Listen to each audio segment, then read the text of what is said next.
नाशिकच्या पेठ तालुक्यातील पाणी टंचाईचं भीषण वास्तव आता समोर येऊ लागलंय। बोरीचीवारी इथल्या ग्रामस्थांवरती पाणी विकत घेण्याची वेळ आली आहे। 60 रुपये मोजल्यानंतर 200 लिटरचा ड्रम भरून मिळतो। पण या गावातील बहुतेक लोक मजुरी करतात आणि दिवसाला 200 रुपये मजुरी त्यांना मिळते। त्यातले 60 रुपये आता पाण्यासाठीच खर्च होत आहेत। त्यामुळे फक्त 140 रुपयांमध्ये घर चालवण्याची वेळ इथल्या ग्रामस्थांवरती आली आहे। कित्येक महिन्यांपासून हा प्रकार सुरू होता, त्यानंतर आता प्रशासनाला जाग आली आहे आणि पाणी प्रश्न सोडवण्यासाठी शासनाकडून हालचाली सुरू झाल्या आहेत। मात्र आता बोरीची बारीमध्ये नवीनच समस्या उद्भवली आहे।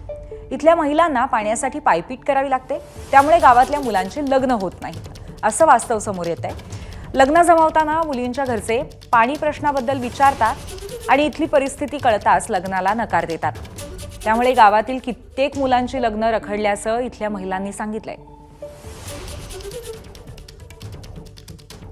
दुष्काळाच्या झळा नाशिक जिल्ह्याला जाणवू लागलेल्या आहेत। नद्या, नाल्या, विहिरी सर्व कोरडेठाक पडलेले आहेत।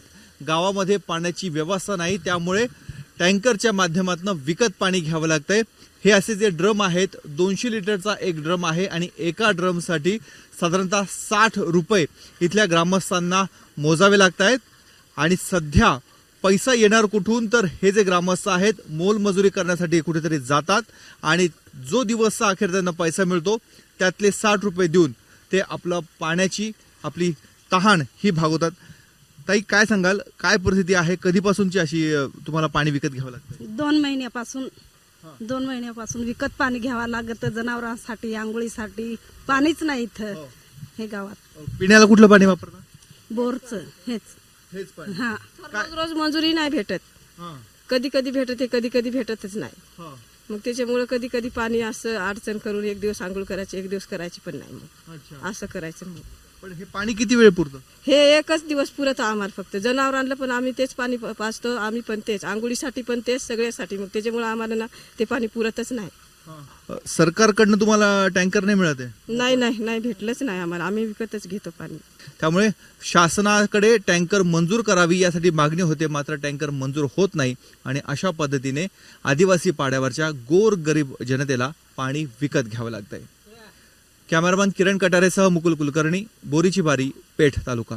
आम्हाला डोक्यावर न्यावं लागतं, म्हणून वाट पण अवघड आहे आणि जायला खूप त्रास होतो वाटेत। आणि पाणी म्हणजे पाणी आम्हाला सतत व्हावंच लागतं। फक्त दिपावळीपर्यंत असं नळाला असलं, विहिरीला पाईपलाईन केलेली आहे, पण पाईपलाईनला काही पाणी येत नाही। दिपावळीपासून आम्हाला पाणी डोक्यावर व्हावं लागतं। पाण्याची खूपच अवस्था बिकट आहे, त्याच्यामुळे मग सहसा विचारच करतात तिथं पाणी नाही म्हणून। तरी जवळजवळ 50 मुलं तरी आहेत आता लग्नाजोगी।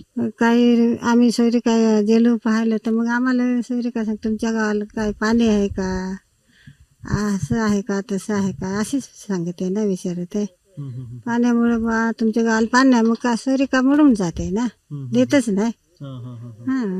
लग्न आम्ही गण शेती करतो, खाया पियाची आम्हाला अडचण नाही, पण पाण्यामुळं ना हे पैशामुळं आमची अडचण आहे। पाण्याची समस्या जी आहे ना, ही फार पूर्वीपासून आहे। म्हणजे आमचा पण जन्म नव्हता तिथून आहे, पण मग आता थोडं हे